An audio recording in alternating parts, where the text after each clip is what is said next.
Hello everyone, it's Queen V and I'm back to you with another video.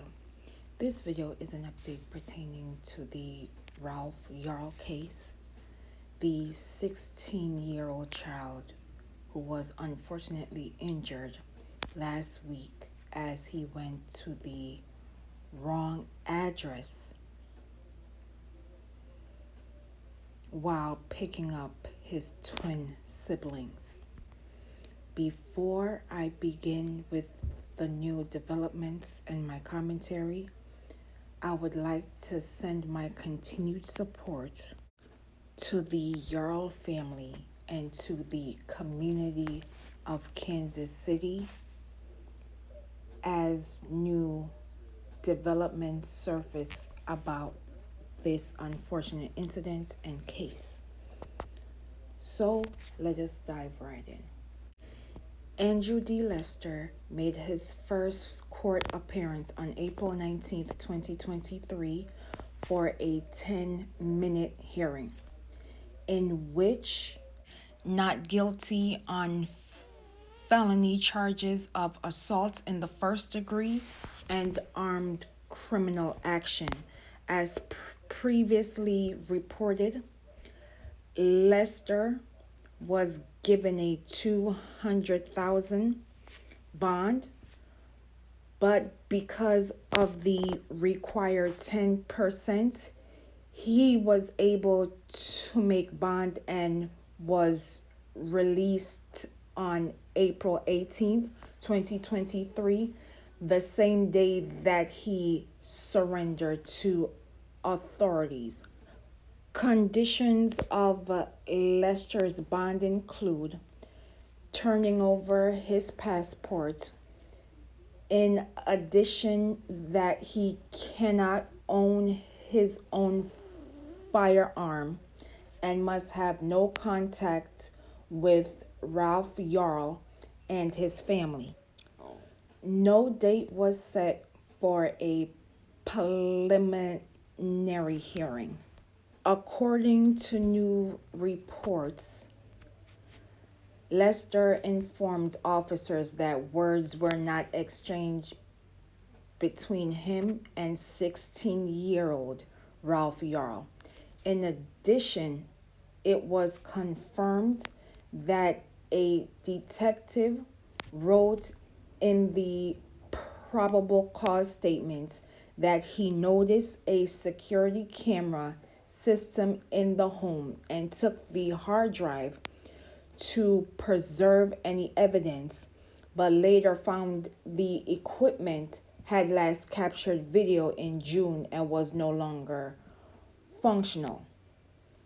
In addition, Ralph Yarl, who was initially interviewed after this horrific incident, where he told authorities that he did not pull the door and that he rang the doorbell and was waiting when an armed man appeared in front of him. Ralph Yarl continued to state that he was immediately shot in the head and fell to the ground. He was also shot in the arm and then ran away. Ralph Yarl's injuries include suffering permanent physical injuries that include a cracked skull, a loss of brain tissue, and scarring. But Ralph Yarl is expected to make a full recovery. As previously reported, the Clay County Prosecutor Zachary Thompson stated that though there is a racial component to this case, there was nothing in the charging documents to specify whether the shooting was racially profiled.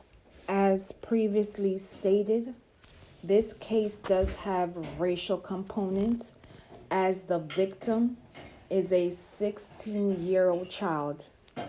The alleged accuser is a 84-year-old white man who, instead of not answering his door, had the sound mind to pick up his weapon and shoot without question or hesitation.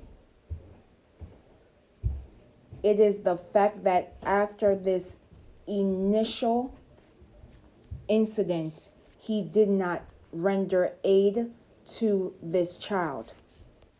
Now you will watch this brief news clip, and I will be back with my final commentary. For the Thursday shooting of 16-year-old Ralph Yarl. He also was told by the judge of certain conditions of his bond. Among them, he has to report within 24 hours to a bond supervision company. They'll visit once every month at least. After that, he has to turn over any weapons that he has to police. He cannot have a concealed carry permit. He said he does have one, so he'll turn that over as well.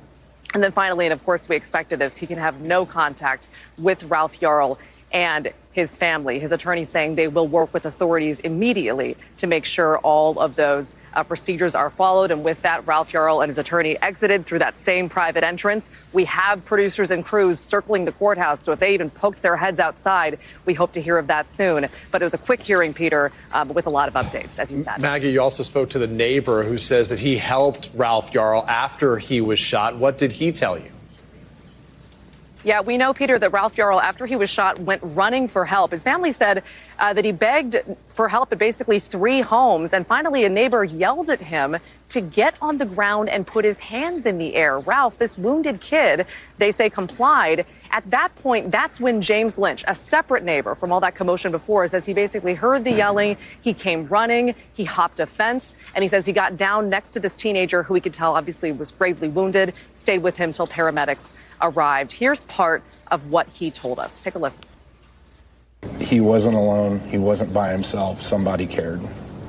To lay there in the street alone and scared and bleeding, that's awful. He wasn't alone.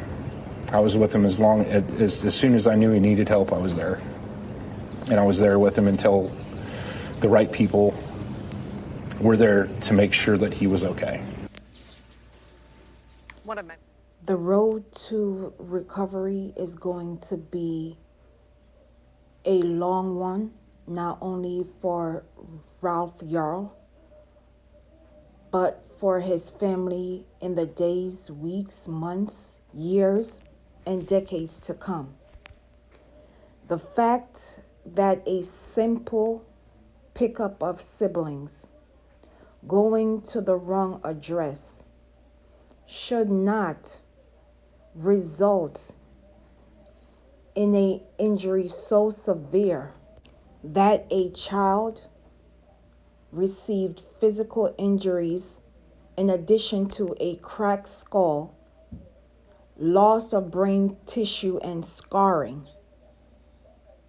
After this horrific incident, was seeking help from neighbors and instead was turned away and was even told to lay down on the ground while bleeding. Had it not been for that quick thinking neighbor and others ensuring that this child made it, we would be having a total different conversation today. I am seeing a pattern of persons trying to make it seem as if Andrew Lester is a victim, but he's not. Just because he's whispering and using his cane, he had sound mind to pick up a weapon and not speak to Ralph Yarl before pulling that trigger 2 times. He had the sound mind to ensure that he was going to protect himself at all costs, regardless of who got injured in the process.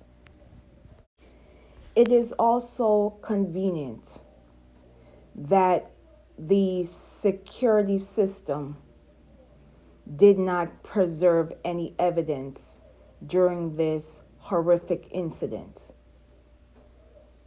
I'm not sure how a security system has not worked since June if the recorder was still on. The math ain't mathin'. There is too much at stake, and I truly believe that the prosecutor, had he not been pressured by the community of Kansas City and the public outcry, we will not be seeing felony charges against Andrew D. Lester. I truly believe that they assumed this story would go away because it did not occur in a major USA city. But because of social media and activists and the community of Kansas City and the public at large, we are moving forward and ensuring that this child receives justice. At the end of the day, you can see the biases towards Andrew D. Lester, painting him as the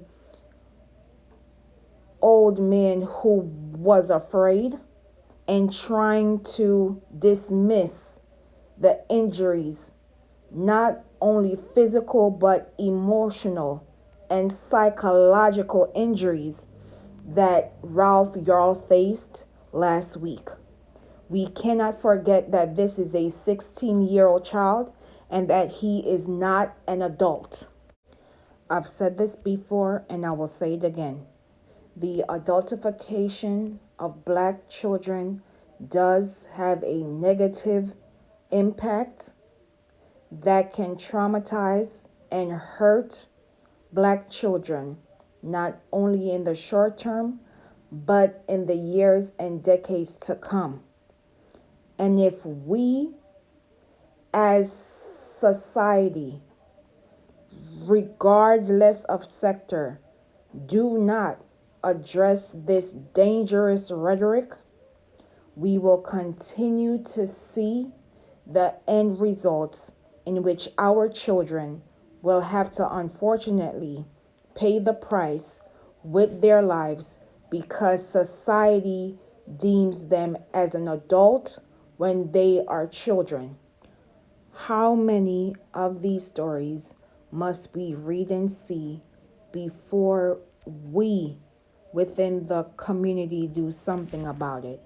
Our children deserve the very best, and they deserve to have the very best childhood as possible and become adults when it is time. Silence is no longer an option, and we must ensure that all of our children get the opportunity to have the best childhood that life provides. Say their names, known and unknown. Protect Black children. Justice for Ralph Yarl. And as always, please be safe out here, and I will see you in the next video.